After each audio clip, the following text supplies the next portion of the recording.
Bom, boa noite. Obrigado pelo convite. Quem está assistindo esse vídeo gravado.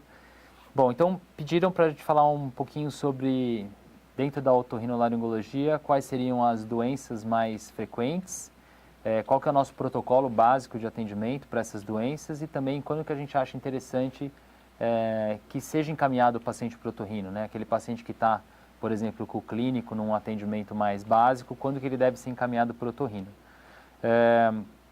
Eu vou tentar fazer isso bem interativamente com quem está aqui, então quem está assistindo depois vão passar meu e-mail, meus contatos, para se vocês tiverem dúvidas, algumas questões aí, podem me contactar diretamente que a gente vai tentando responder da melhor maneira possível. A otorrino ela tem uma característica um pouco diferente de algumas outras especialidades, porque a maioria dos nossos atendimentos são de doenças agudas, né? Então, é uma dor de garganta, é uma sinusite, é uma dor de ouvido, é uma crise de labirintite, né? Normalmente são problemas agudos que o paciente não pode esperar muito tempo para ser atendido. Tem as doenças crônicas também, mas é um número um pouquinho menor, né? Então, a gente sempre brinca que um consultório de otorrino que você demore 2 semanas para marcar, não vai adiantar, né? A gente precisa ter resolutividade rápida, que o paciente que está com dor, ele não consegue esperar, né? Então, a gente vai falar de algumas doenças agudas, algumas doenças crônicas. Vou tentar mostrar o que é o dia a dia mesmo. Eu peguei o que é mais comum, tá? Essas doenças que eu coloquei aqui são 90% do que a gente vai ter no dia a dia aí do otorrino. Aí eu trouxe aqui só para ilustrar um pouquinho de anatomia. Depois vocês vão ter aí os slides, né? Esse primeiro slide, então, está mostrando uma cavidade nasal. E no meio da cavidade nasal, dividindo uma narina da outra, a gente tem o septo nasal, né?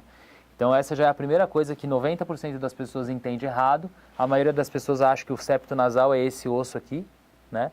E esse, na verdade, é o dorso nasal. O septo nasal, então, como a gente vê no slide, ele está para dentro do nariz, separando um lado do outro.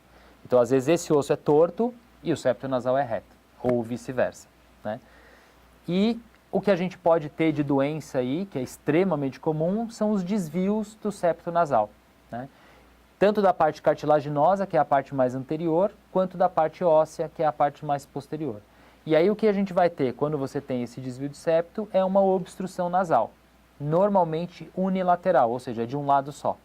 Então, o paciente tem um desvio para um lado, normalmente ele vai ter obstrução daquele lado. Não, é uma obstrução que não costuma variar muito, ela é mais ou menos fixa, permanente, é um diagnóstico fácil e rápido e o tratamento é cirúrgico, tá? Então não tem como você tratar um desvio de septo com remédio. Então esse já seria um encaminhamento, né? Um paciente com obstrução nasal que não está melhorando com tratamento e a causa é um desvio de septo, normalmente ele é encaminhado para o otorrino por um tratamento cirúrgico resolutivo. Esse é um esquema da parede lateral do nariz, né? Então a gente falou, o septo ele está no meio. Na parede lateral a gente tem essas 3 protuberâncias, tá? Que são os cornetos ou conchas nasais. Então, inferiormente é o corneto inferior, no meio é o corneto médio e em cima é o corneto superior. O que é mais importante para a gente agora é o corneto inferior, porque o corneto inferior ele tem dentro dele uma série de vasos sanguíneos e ele tem a capacidade desses vasos se dilatarem ou se constringirem. Quando os vasos estão dilatados, ele incha. E aí o ar não passa, porque ele está ocupando mais espaço dentro do nariz. Quando os vasos estão mais constritos, ele vai desinchar e o ar passa melhor. Por isso que chama carne esponjosa, né? Então muita gente chama esse corneto de carne esponjosa, porque ele tem essa capacidade de inchar e desinchar. E tem algumas doenças que fazem com que ele inche. E a hora que ele incha, a pessoa não consegue respirar. Isso pode acontecer agudamente, por exemplo, num resfriado. Então quando você está resfriada, o seu corneto vai estar inchado e você não vai conseguir respirar. Mas pode acontecer cronicamente também, por exemplo, numa rinite. Então, numa rinite alérgica, o que acontece é isso também. Esse corneto fica inchado e, por causa disso, você não consegue respirar. E aí, o tratamento, normalmente, é com medicações tópicas no nariz, às vezes algum descongestionante que você pode tomar por boca também. Mas aí, dependendo da doença, você vai tratar. Então, basicamente, a gente tem o septo no meio e os cornetos aí na parte lateral. E o nariz, ele tem funções, né? Então, o que quando a gente pensa, para que serve o nariz, a coisa mais óbvia é a respiração. Então, o nariz serve para o ar passar e poder chegar no pulmão.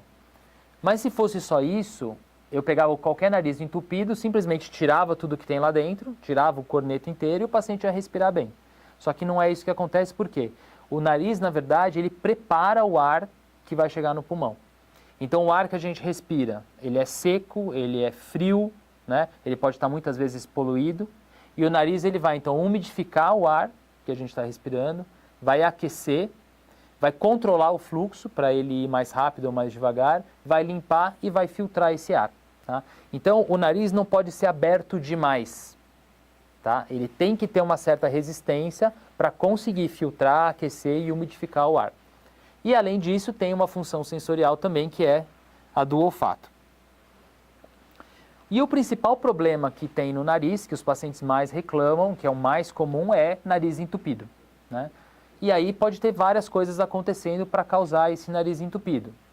A mais comum, então, é o aumento dessas conchas inferiores, né? O corneto inferior inchado, que não deixa o ar passar. A causa mais comum é a rinite. Mas pode ser também adenoide. Né? A adenoide é um tecido linfóide, né, do sistema imunológico, que ele fica entre o nariz e a garganta, vamos dizer, quase lá no fundo do nariz, entre o nariz e a garganta. É uma causa muito comum de obstrução também, principalmente em crianças. Né? Toda criança tem adenoide. Quando essa adenoide está muito grande, aí a criança não consegue respirar bem. Adulto é muito raro ter adenoide. Tá? Então a gente vai encontrar essa queixa principalmente em criança. Aí é uma criança que ronca, que dorme de boca aberta, né? E aí o tratamento normalmente é cirúrgico também. Tá? Aí você tira a adenoide e a criança fica bem. O desvio de septo, como eu já falei, a polipose nasal, a atresia de Coanas, que a gente vai ver mais para frente, mas pode ser causas graves também. Né? Então, a gente já teve alguns casos aqui de paciente com nariz entupido, crente que era um desvio de septo, a hora que ele chegou aqui era um tumor nasal, na verdade. Né? Então, todo paciente com obstrução nasal, ele tem que ser bem avaliado. E aí a gente faz pelo menos um exame que chama nasofibroscopia, que é uma câmera que entra pelo nariz para você olhar, e quando tem necessidade a gente parte para uma tomografia também. Então, pelo menos uma vez esse paciente tem que fazer esse exame da nasofibroscopia para você ter certeza que aquela obstrução dele é só uma rinite ou só um desvio de septo e não é, na verdade, um tumor. Principalmente se for uma obstrução de um lado só, se tiver sangramento, se tiver dor, né? Já são coisas que acendem aí um alerta de que talvez não seja tão simples como uma simples rinite. Né? Corpo estranho, principalmente em crianças, né? É super comum isso, a criança coloca feijão no nariz, coloca esponja. Pelo jeito que você está fazendo assim, você tem criança em casa, né? Porque falou da adenoide, falou do corpo estranho. Então, como que a gente sabe que a criança colocou um corpo estranho no nariz? Porque muitas vezes ela não avisa, né? Então, normalmente ela vai ter o nariz entupido de um lado só, uma secreção purulenta bem espessa e com mau cheiro. Tá? Então, normalmente o corpo estranho, depois de alguns dias, você começa a ter uma saída de secreção com um cheiro bastante ruim do nariz. Então, aqui só para mostrar o que é um desvio de septo, né, e uma rinite. Então, a gente está vendo do lado esquerdo aqui o septo, tá? Levemente tortinho, e ali o corneto, né? O corneto inferior. E tem até um certo espaço para o ar passar. Né? Mas está aumentado. E aqui um quadro de rinite. Né? Então, de novo, a gente tem o septo aqui do lado esquerdo, do lado direito, na frente, a gente está vendo o corneto inferior, um pouquinho mais lá atrás, o corneto médio. E aí vocês veem a diferença de cor, né? Essa mucosa está bem mais pálida, mais esbranquiçada, tem bastante secreção, bastante coriza. Esse é o exame típico de um paciente com rinite alérgica. Tá? Então, a rinite alérgica é uma doença extremamente prevalente, cerca de 1/3 das pessoas têm. Tá? Normalmente a alergia é por poeira, então ácaros e mofos são os principais causadores. E o que o paciente com rinite tem? Nariz entupido, coceira no nariz, espirros e secreção. E normalmente é uma secreção bem transparente.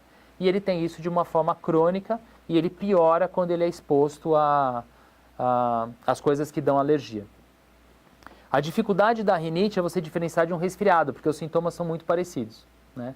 A diferença é que o resfriado, normalmente o paciente está bem, ele só, eventualmente, ele tem a crise, e costuma ser vir acompanhado de febre, mal-estar, dor no corpo, dor de garganta. A rinite não, é só os sintomas nasais e às vezes um pouco de coceira nos olhos também, e é uma coisa mais contínua, tá?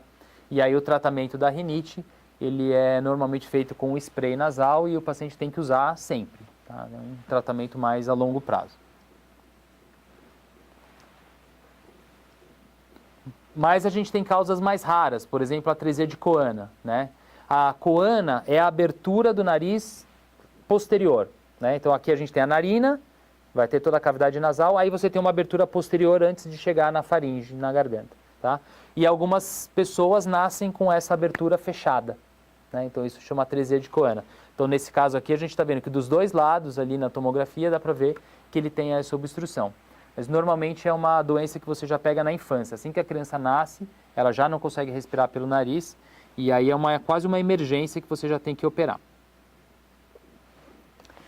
Esse aqui é a polipose nasal, tá? Então a gente está vendo as estruturas do nariz mais rosinhas, mas a gente vê essa carne meio gelatinosa amarelada, tá? Isso são os pólipos nasais, é uma doença crônica, é um tipo de sinusite crônica, tá?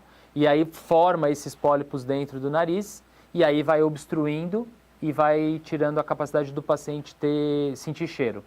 Então o paciente com polipose nasal ele tem obstrução nasal e perda de olfato. Basicamente esses são os principais sintomas. Está muito associado com asma, então é bem comum um paciente com asma ter polipose também. E quase sempre o tratamento também é cirúrgico, e aí você tem que retirar todos esses pólipos, só que é uma doença extremamente recorrente, então costuma voltar muito. Então o paciente tem que estar sempre acompanhando, usando corticoide tópico no nariz, porque se ele descuidar um pouquinho, os pólipos voltam a aparecer. Bom, então a maior parte dos problemas nasais são inflamações, tá?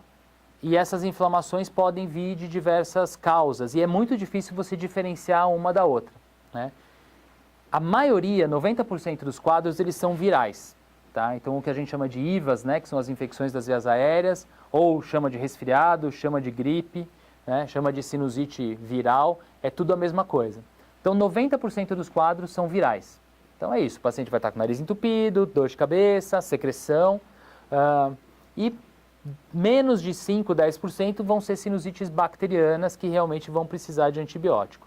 E o grande problema é que a maioria dos pacientes recebe antibiótico mesmo quando a infecção é viral, né? E então tem algumas coisas aí que são importantes para quem vai estar nessa linha de frente. A infecção bacteriana muito raramente aparece antes de 7 ou 10 dias de sintomas, tá? Então a primeira coisa, se a história do paciente é menor que 7 a 10 dias, é quase certeza que isso é viral ainda, não é bacteriano. A outra coisa, bacteriana normalmente é unilateral. Então qual que é a história típica? O paciente pega um resfriado, fica mal, entupido, catarro no nariz, aí ele começa a melhorar, lá pelo 5º, 7º dia ele piora de novo, tá? Então ele está melhorando, aí ele piora de novo. E essa piora normalmente de um lado só, que fica com dor e secreção purulenta, tá? Então o paciente que estava melhorando e voltou a piorar, mais que 7 dias, de um lado só, com secreção purulenta e dor, aí sim é sinusite bacteriana, é esse aí que vai precisar de antibiótico. A maioria é só viral, mesmo se o catarro for amarelado, tá? Então quando você pega uma gripe, no 2º ou 3º dia de gripe, vai sair catarro amarelado do nariz, dos dois lados. É normal, faz parte do quadro viral. Não é a cor do catarro que diferencia se isso é bacteriano ou não. Outra coisa importante, raio-x de seios da face não se faz. Não adianta nada. Ele não consegue diferenciar o que é uma rinocinusite viral de uma sinusite bacteriana, tá? Então não é para fazer, não recomendem, não indiquem, não é para fazer, tá? Não tem nenhuma função raio-x de seios da face. É um exame que já deveria ser excluído, tá bom? E às vezes é uma rinite alérgica, né? Só que aí, como eu falei, a rinite alérgica não vai ter dor, não vai ter febre, não vai ter aqueles sintomas de mal-estar, então a causa não é infecciosa. Mas os sintomas nasais são muito parecidos. A diferença é que a rinite alérgica sempre a coriza é transparente, né? Então uma coriza amarelada, esverdeada, vai ser ou uma infecção viral ou bacteriana. A alérgica é sempre aquela coriza mais transparente. E os sintomas são muito parecidos, e por isso que é tão difícil de diferenciar, né? Então, dor de cabeça, todos eles vão dar dor de cabeça, obstrução nasal, coriza, espirro, sangramento nasal, né? Os quadros infecciosos, mal-estar, dor de garganta, febre, e a tosse também, que é bem comum e está bem presente nesses quadros. Normalmente, o primeiro atendimento na fase viral é dado pelo clínico, né? O clínico ou pediatra, que acaba vendo mais esses pacientes. E a partir do momento que ele não está melhorando ou tem algum daqueles sintomas de piora que a gente falou, normalmente ele acaba vindo para o especialista para daí fazer a nasofibroscopia, que é aquele examezinho da câmera, e ver se realmente é bacteriano, para daí sim entrar com antibiótico. Tá?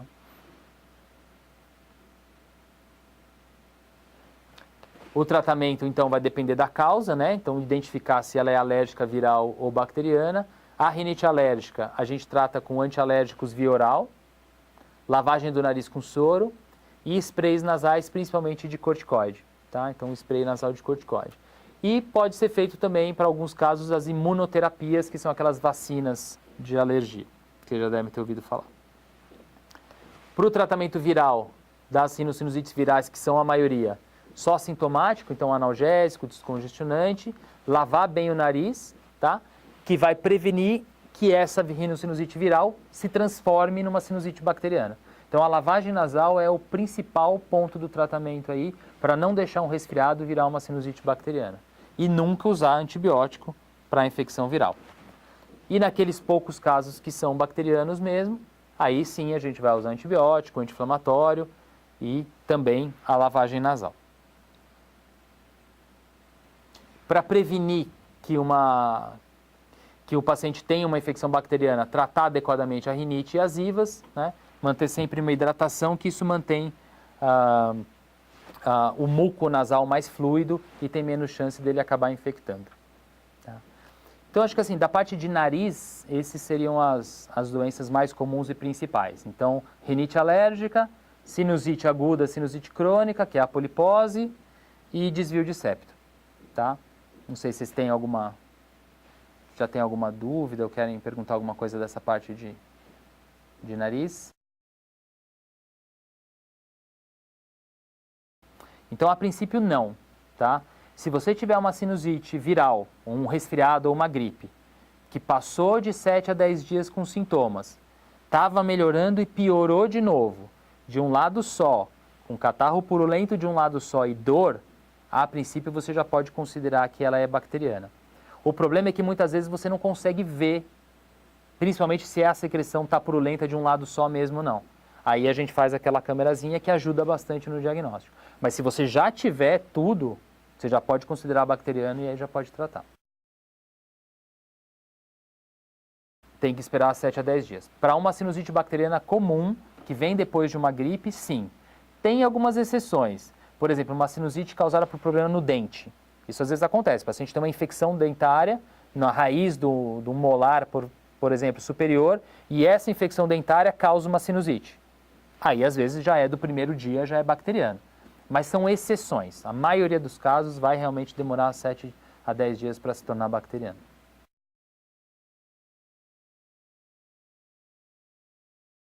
Então, basicamente, são 3. Primeiro, custo. Né? Você está gastando, está, né, imprimindo um custo desnecessário. Segundo, efeitos colaterais. Né? Então, os antibióticos podem dar problema no estômago, pode dar... tem alguns que dá problema de tendão, você pode ter diarreia, né? Você está alterando a sua flora bacteriana normal, que hoje a gente sabe da importância da flora bacteriana normal para a saúde, né? Então você está impactando a sua saúde quando você usa um antibiótico. Se você está usando desnecessariamente, é um problema. E o mais importante de tudo é a resistência bacteriana, que está cada vez maior. Então, quando você usa mais antibiótico, você estimula essas bactérias a se tornarem mais resistentes, né? Então, a ideia é sempre diminuir e usar realmente só quando for necessário. Bom, então agora eu vou falar um pouco da parte de ouvido, né? Da parte de otologia. Então, primeiro as infecções de ouvido, tá? Então, a gente chama as infecções de ouvido de otites, né? E a gente basicamente tem 2 tipos de otite, dependendo de qual parte do ouvido está sendo afetada. A gente tem as otites externas, que são quando o conduto auditivo está sendo afetado, e as otites médias, que é quando a orelha média está sendo afetada. A orelha média é tímpano e a cavidade timpânica, que é onde tem os ossículos, o martelo, a bigorna e o estribo. Tá? Então, ou eu tenho otite externa, ou eu tenho otite média. E aí, dentro da otite média, ela pode ser aguda, supurada, mucoide ou crônica. E aí eu vou mostrar cada uma delas. Então, isso aqui é um ouvido, tá? Isso é o que a gente vê quando a gente faz a otoscopia no exame. Então, a gente está vendo o canal auditivo, né? E no fundo do canal auditivo, a gente vê o tímpano ocluindo totalmente a passagem, né? De uma forma bem translúcida, né? E a gente consegue ver no meio, por transparência, os ossículos, né? Então, esse mais que a gente consegue ver melhor no meio é o martelo, tá? E aí, um pouquinho mais para dentro, a gente ainda consegue ver um pouquinho da bigorna e ali dentro o estribo, tá? Então, isso aqui é um ouvido normal, tá? Que eu estou vendo um ouvido normal. E aí, o que as otites causam? Então, todos os pacientes com otite, eles têm basicamente a mesma queixa, que é dor de ouvido e ouvido tampado. Né? Então, é difícil, pelo quadro clínico, é difícil diferenciar. Então, o paciente vem e fala assim, meu ouvido está doendo e meu ouvido está tampado. E aí, a gente vai olhar lá dentro. Se eu olhar e eu ver que o conduto auditivo está inflamado, né? Então, nesse caso, por exemplo, você vê como o conduto auditivo ele está inchado, né? O buraquinho está menor, ele está vermelho, tem uma secreção amarelada, né? Isso aqui é uma otite externa, ou seja, o que está inflamado é o conduto auditivo. A causa mais comum de otite externa é água ou manipulação com cotonete, tá? Então, quase sempre é no verão, né? Vai para a praia, vai para a piscina, criança que fica o dia inteiro dentro da piscina, e aí começa com dor de ouvido, quase sempre é uma otite externa. E aí o tratamento da otite externa são gotas tópicas, você não precisa dar nada normalmente para o paciente tomar. Você pinga umas gotinhas e você já consegue melhorar bem. Não precisa dar antibiótico via oral, tá? Só as gotas já resolvem. E a outra opção é essa, a hora que eu olho dentro do ouvido, o canal auditivo está normal, e o tímpano, que antes era transparente, né? Agora ele está bem avermelhado e ele está empurrado para fora, está abaulado, né? E você vê esse aumento das veias e das artérias ali no tímpano, mostrando a inflamação, e esse abaulamento porque está cheio de pus dentro do ouvido. Tá? Então isso aqui é uma otite média. Tá? A otite média não é por causa de água. A otite média normalmente é depois de uma gripe ou um resfriado. Então a história típica é, pega uma gripe, depois de uns dias começa com dor de ouvido e ouvido tampado, vai olhar, abaulamento, é uma otite média aguda. Essa você tem que usar antibiótico via oral. Porque se você pingar, não vai passar o tímpano. Nada que você pingue no nariz, no ouvido, vai conseguir entrar para dentro do tímpano, porque o tímpano fecha totalmente. Então aqui, para eu conseguir chegar aonde está tendo a infecção, eu preciso usar antibiótico via oral. Tá bom? E às vezes o que acontece é isso. Aquele pus dentro do ouvido, ele está fazendo tanta pressão que o tímpano não aguenta e rompe. E aí faz um furo e o pus sai para fora. Tá? Então essa é uma otite média aguda supurada, né? Que é quando o pus vem para fora. E o que acontece às vezes é que nessa hora tem secreção, acaba ficando tudo inchado e nem sempre é tão fácil diferenciar uma otite supurada de uma otite externa. Tá? Mas com algumas dicas dá para ver. E normalmente é depois de uma gripe também. E aí a mesma coisa, nesse caso aqui o tratamento vai ser com antibiótico via oral. Uma coisa importante, se você tem a perfuração, né, aí o paciente não pode molhar o ouvido, tá? Porque uma das funções do tímpano é proteger da água e a água não entrar dentro da orelha média. Então o paciente teve uma supuração, você vai tratar, ele não pode deixar entrar água no ouvido, então tem que ocluir para tomar banho, se for em piscina tem que ocluir também, e aí você tem que olhar de novo, ver que o tímpano reconstruiu e fechou, normalmente em 24, 48 horas ele já se cicatriza, tá? E aí que você viu que está fechado, aí o paciente pode voltar a nadar ou a molhar normalmente. A outra possibilidade é essa, tá? Que a gente está vendo que o conduto está normal, o tímpano não está abaulado, mas dentro da cavidade timpânica está cheio de líquido. Tá? Então dá para ver esse líquido amarelado, a gente consegue ver até uma bolha ali do lado superior direito. Né? Então o que é isso? É catarro dentro do ouvido. Então aí não é pus, tá? Não é uma otite aguda, é uma otite mucoide, é muco dentro do ouvido. Isso é super comum depois de barotrauma.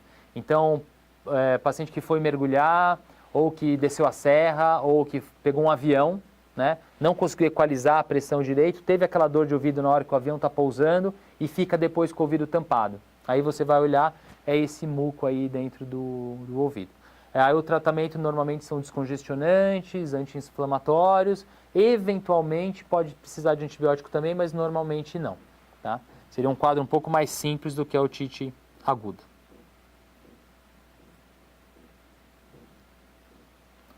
Depois eu vou falar da parte de perda auditiva e de labirintite, mas das infecções de ouvido era isso.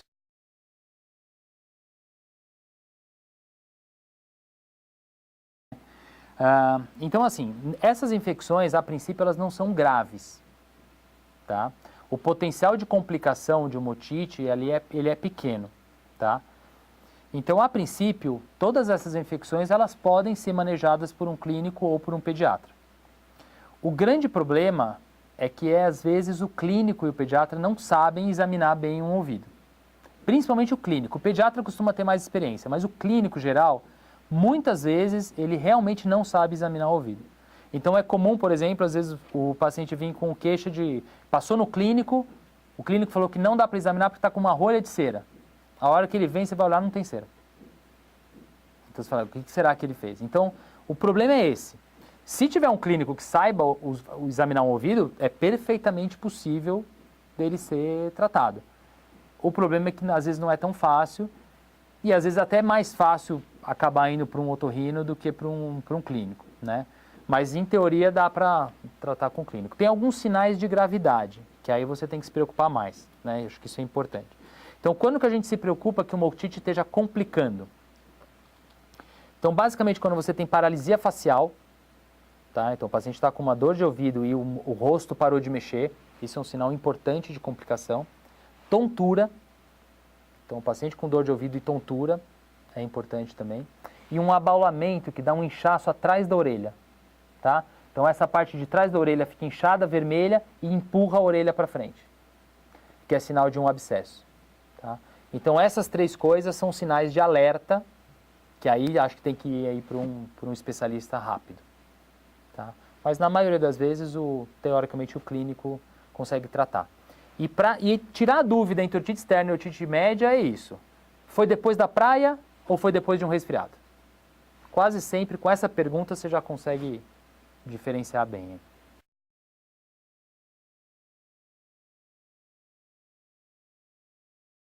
Tem, na verdade. A otite média é mais comum em criança. Tá? Então, as crianças que têm otite média aguda recorrente, aí a gente recomenda que vá para o especialista, que aí a gente vai fazer uma série de exames para ver a causa, se é adenoide, se é imunodeficiência, pode ser alguma alergia, e aí vamos fazer o tratamento mais correto. Né?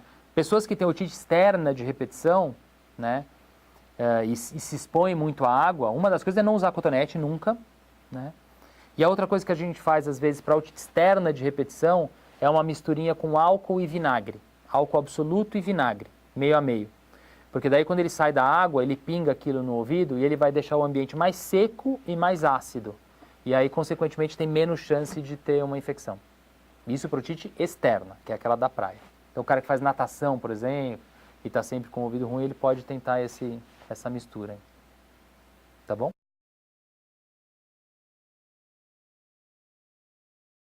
Por exemplo, um vidrinho de rinossoro, joga fora o rinossoro e mistura o álcool com o vinagre.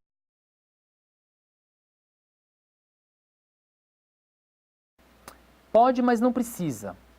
Tá? Então não precisa usar sempre. Você só vai usar para quem tem otites frequentes. Porque o que acontece? A maioria das pessoas entra na água e não tem nada. O próprio ouvido, a cera, inclusive, é uma das proteções contra a água. Então, para a maioria das pessoas, não precisa. Tá? Para quem tem otites recorrentes, aí vale a pena usar, tá bom? Bom, descendo um pouquinho mais para a garganta. Então, as dores de garganta, né? Outra causa bem comum aí de procura do otorrino. Então, as infecções de garganta, basicamente, também podem ser virais ou bacterianas, né? É sempre a nossa dúvida. As infecções bacterianas normalmente são pelo estreptococo beta-hemolítico, né? E costumam dar febre alta, tá? Uma dor bem intensa e é fácil de ver, né? A hora que você olha ali na amígdala, você já vê os pontos purulentos. Tá? Então, ponto purulento, febre alta, dor intensa, normalmente é uma infecção bacteriana que aí vai precisar do tratamento com antibiótico. O problema é quando você tem um abscesso periamidaliano, né? A gente já teve vários aqui, né? E aí o que acontece? Em vez do pus estar para fora da amígdala, ele cresce na parte de trás da amígdala. Então ele começa a formar uma coleção, né? E ele começa a abaular e a empurrar essa amígdala para o meio da boca. É uma dor extremamente grande, o paciente não consegue nem abrir a boca de tanta dor. Então o primeiro sinal de abscesso importante é o trismo, que é essa impossibilidade de abrir a boca, né? E aí você vai olhar, às vezes você não vê pus na amígdala, porque o pus está atrás, e você olha perto da campainha ali da úvula, você vê o abaulamento. Isso é uma emergência, ou uma urgência, na verdade, não uma emergência, mas uma urgência, porque você tem que drenar esse abscesso. Então, aí esse paciente tem que ir para o otorrino com urgência, e aí a gente faz uma drenagem, pode ser no consultório, pode ser em centro cirúrgico, drena, tira o pus, e aí normalmente ele melhora rapidamente. Tá? Então, seria o sinal de alerta aí, é o trismo, que é o paciente não conseguir abrir a boca. Mais para baixo um pouquinho, isso a gente tem muito com o profissional da voz, né? Que é um público grande, né? E da Life, que são as laringites, né? Então aqui a gente está vendo à esquerda uma corda vocal normal, né? Está vendo as duas cordas vocais, elas ficam presas na parte anterior e a parte posterior abre e fecha, né? Quando o paciente vai fonar. E aí do lado direito a gente está vendo uma laringite viral, né? Uma inflamação das cordas vocais, elas estão bem vermelhas, bem hiperemiadas, inchadas. E aí o quadro clínico normalmente da laringite viral é rouquidão e tosse seca. Então o paciente pegou uma virose, está rouco, está com tosse, é normal. Passou de 4 semanas, essa rouquidão tem que desaparecer. Então toda rouquidão, por mais do que 4 semanas, tem que ser investigada, tem que fazer o exame, que é a laringoscopia, para conseguir ver o que está acontecendo. E aí podem ser doenças benignas, por exemplo, o nódulo vocal, que é o calo, né? Pode ser uma inflamação do estômago, um refluxo esofágico causando uma inflamação. Pode ser um pequeno pólipo ali na corda vocal. Ou pode ser uma coisa mais grave, pode ser um câncer de corda vocal, né? Então, principalmente paciente tabagista, paciente etilista, com rouquidão a mais que 4 semanas, né? É essencial que ele faça uma laringoscopia para, pelo menos, afastar a possibilidade de uma lesão maligna. Hein? Tá bom? Bom, e aí para terminar, eu falei que eu ia falar da parte de ouvido interno, né? Que seriam as perdas auditivas e as labirintites. Então, as labirintites também são uma causa muito frequente de procura médica para o otorrino. E uma coisa importante, assim, que não existe uma doença chamada labirintite, tá? Então, a gente tem, o sintoma é a tontura, tá? E o paciente pode ter 2 tipos de tontura, uma tontura tipo desequilíbrio ou uma tontura rotatória, ou vertigem. Tá? Normalmente, quando a causa é do labirinto, essa tontura é rotatória. Então, o paciente está com uma tontura que está tudo girando, muito provavelmente a causa do problema é o labirinto. Só que dentro do labirinto podem ter várias doenças diferentes causando essa tontura. E essas doenças vão ter causas diferentes e vão ter tratamentos diferentes. Então, não tem um tratamento único para a labirintite, entre aspas. Tá? As mais comuns são essas. Tá? A VPPB, que é a vertigem posicional paroxística benigna, ela é muito fácil de diagnosticar. O paciente não tem nada, ele está ótimo. Dependendo do movimento que ele faz com a cabeça, o mundo gira. Só que gira durante 5 segundos, no máximo 10 segundos. Gira rápido e para e ele volta a ficar normal. Aí tá o dia a dia, de repente ele vira para o outro lado, vrum, dá aquela tontura de novo. Então, tonturas vertiginosas, de duração de poucos segundos, desencadeadas com movimentação da cabeça, provavelmente a causa é uma VPPB. E o melhor tratamento para isso chama manobra de reposição canalicular, porque a causa são cristalzinhos que se soltam dentro do labirinto. Então a gente faz umas manobras com o paciente na maca, coloca os cristais no lugar e o paciente normalmente já melhora na hora. Tá? Então esse tipo de vertigem é uma que vale a pena encaminhar para o especialista logo. Tá? O outro tipo de vertigem é o Meniere, tá? Normalmente ele é mais comum em mulher jovem, tá? E qual que é a diferença? A vertigem ela dura mais tempo, de minutos a horas, tá? e ela vem acompanhada de sensação de ouvido tampado e zumbido, um apito ou um chiado no ouvido. Então, se o paciente teve tontura, ouvido tampado e chiado ou apito, tudo ao mesmo tempo, principalmente se for mulher jovem, provavelmente a causa é o Meniere. E aí o Meniere, o tratamento é com medicação, tá? A outra causa comum é a neuronite vestibular, são os quadros mais intensos de tontura, então aquele paciente que fica o dia inteiro girando, tá? Muito enjoo, muita náusea, fica vomitando, é praticamente incapacitante. Mas ele também é mais fácil de tratar, porque ela tem uma duração aí de 5 dias, 7 dias e acaba sendo autolimitada e melhora sozinha. A teoria mais aceita é que seja uma causa viral, né? Então está muito relacionado. O paciente pega um resfriado e depois entra na crise de tontura. E aí o tratamento que a gente faz é com medicação sedando o labirinto. Então você dá uma medicação que ceda o labirinto, o paciente vai melhorando e depois daqueles 5, 7 dias ele já está bem. E o problema é que as medicações que sedam o labirinto, elas também dão muito sono. Tá? Então normalmente o paciente fica meio inutilizado aqueles dias ali da crise. A síndrome cervical são problemas de pescoço, né? Principalmente hérnia, contraturas musculares. Normalmente é uma labirintite mais crônica, então não é uma tontura tão forte, mas ela dura mais tempo. Então o paciente está meses, às vezes anos, tendo essas crises de tontura, né? Tem dia que dá, tem dia que não dá, normalmente quando ele está com o pescoço mais atacado ali. E o tratamento, na verdade, é o tratamento do problema cervical. E o grande problema das labirintites é quando são causas centrais, tá? Então o paciente está com tontura e você está lá tratando, crente que é um problema do labirinto, e na verdade ele tem um tumor no cerebelo, por exemplo, ou teve um AVC, alguma coisa assim. Então as causas centrais são mais preocupantes. Qual que é o típico da causa central? A tontura não é rotatória, normalmente, tá? E quando a gente faz um teste básico, que é o teste de pedir para o paciente ficar parado com os 2 pés juntos, de olhos fechados, o paciente com labirintite do labirinto, ele cai normalmente para um lado ou para o outro. O das causas centrais cai para trás, cai para frente, cada hora ele vai para um lugar. É uma coisa mais de instabilidade do que de tontura de rodar mesmo. Então, esses casos a gente recomenda um pouco mais de atenção aí, às vezes tem que fazer uma ressonância para afastar alguma causa mais grave central. E finalmente as perdas auditivas, né? Que podem ser agudas, né? O paciente falou, nossa, acordei sem escutar. Ou pode ser aquela coisa, eu notei que nos últimos anos eu não estou ouvindo bem, né? Se é uma coisa mais progressiva, né? Normalmente você não tem uma urgência de tratamento, mas todos eles têm que ser avaliados pelo especialista e pedido uma audiometria, tá? E aí, dependendo da perda, a gente vai ver qual é o tratamento. O problema são as perdas agudas, tá? Quando o paciente tampa o ouvido, de repente, pode ser a coisa mais simples do mundo, que é uma rolha de cera, mas pode ser uma coisa extremamente grave que chama surdez súbita, que é como se fosse um curto-circuito do nervo auditivo, tá? Então, o paciente perde a audição, às vezes totalmente, de um dia para o outro, tá? E essa surdez súbita, o que mais impacta a chance do paciente recuperar a audição é o tempo de você entrar com tratamento.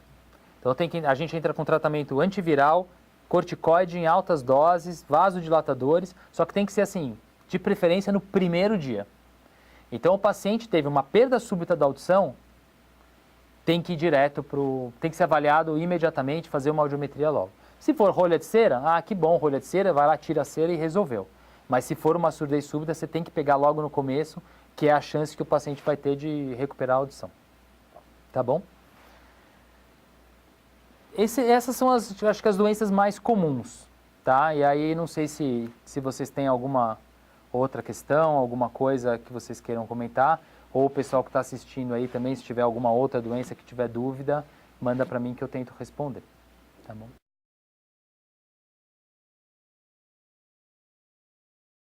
A princípio, tá? Pacientes saudáveis não precisa fazer nada. Então, não precisa fazer nenhum exame periódico, não precisa fazer nenhuma avaliação periódica. A gente vai fazer em pacientes de risco, tá?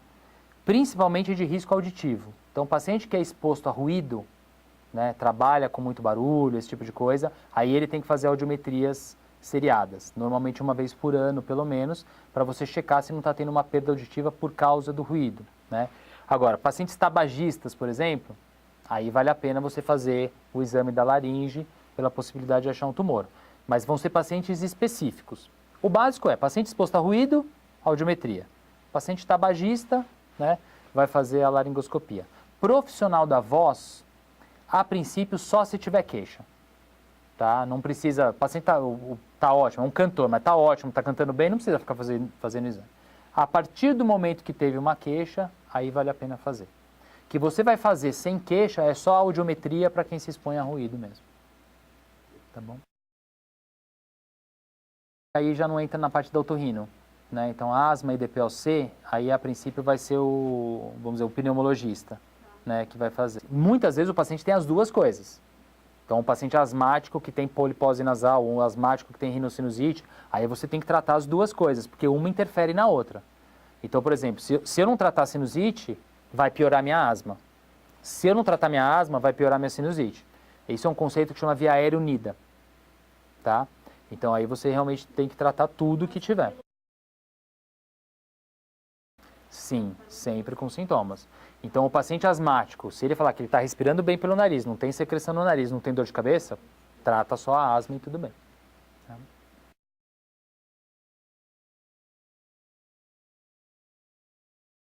Qual que é a indicação cirúrgica? Se aquele desvio de septo está causando uma obstrução nasal que incomode a sua vida, está atrapalhando as suas atividades, você está dormindo mal, atrapalha para você estudar, atrapalha para você fazer esporte, e a causa é o desvio de septo, aí você vai operar. A maioria dos pacientes não é só o desvio. Então, ele tem desvio e tem rinite, por exemplo. Aí você trata a rinite, se não melhorar tratando a rinite, aí você vai para a cirurgia, né? O problema é que não é o que a maioria faz, né? Tem muito lugar por aí que você passa na porta e você sai operado, né? Mas não é o certo.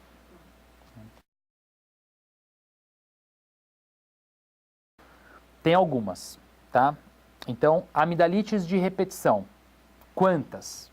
Tá? Não tem um número mágico, mas em média, mais que 3 ou 4 amidalites bacterianas por ano, vale a pena operar. Tá? Porque começa a te incomodar demais, você perde dia de serviço, tem que tomar antibiótico. Então o meu número é esse, mais que 3, 4 amidalites bacterianas por ano, vale a pena operar. Ou quando a amígdala é tão grande que está atrapalhando a sua respiração ou a sua alimentação, mais comum em criança, também é indicação de operar. Ou quando tem suspeita de tumor, uma amígdala grande, a outra pequena. Putz, tá estranho. Ou, o que é super comum também, é uma coisa que chama cásio. As amígdalas, não sei se vocês viram na foto, ela é cheia de buraquinhos, que são as criptas amidalianas. Tem alguns pacientes que esses buraquinhos ficam maiores, e aí junta resto de comida dentro. Aí essa comida fica 2, 3 dias lá e vira uma maçaroca branca com um cheiro muito ruim. Então é uma causa muito frequente de mau hálito. Então, pessoas que têm mau hálito por causa de cásio também é uma indicação de tirar. Então, seriam essas 4 indicações aí. E ronco. Mas ronco entra junto da obstrução, né? Quando a causa do ronco é a amígdala, às vezes você pode tirar também. Tá bom?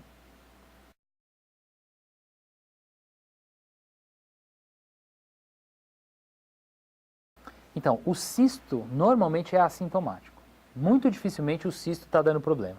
Tá? É uma glândula que entupiu, está ali dentro do seio, normalmente ele não causa nada. Se aquele cisto está obstruindo a drenagem do seio, ele é tão grande que ele obstrui e está causando sinusite, aí vale a pena tirar. Agora, sinusites de repetição, né, que é o paciente ter mais que 3 infecções por ano, ou a sinusite crônica, muitas vezes a cirurgia é interessante. Lógico que você tem que ver as causas, né? Se é um paciente que tem sinusite de repetição, mas ele tem uma rinite alérgica que ele não está tratando, primeiro a gente vai tratar a rinite, e se não melhorar, a gente vai pensar em operar, tá? Mas é uma cirurgia que a gente faz bastante, sim. Para sinusite crônica ou de repetição, ajuda bastante.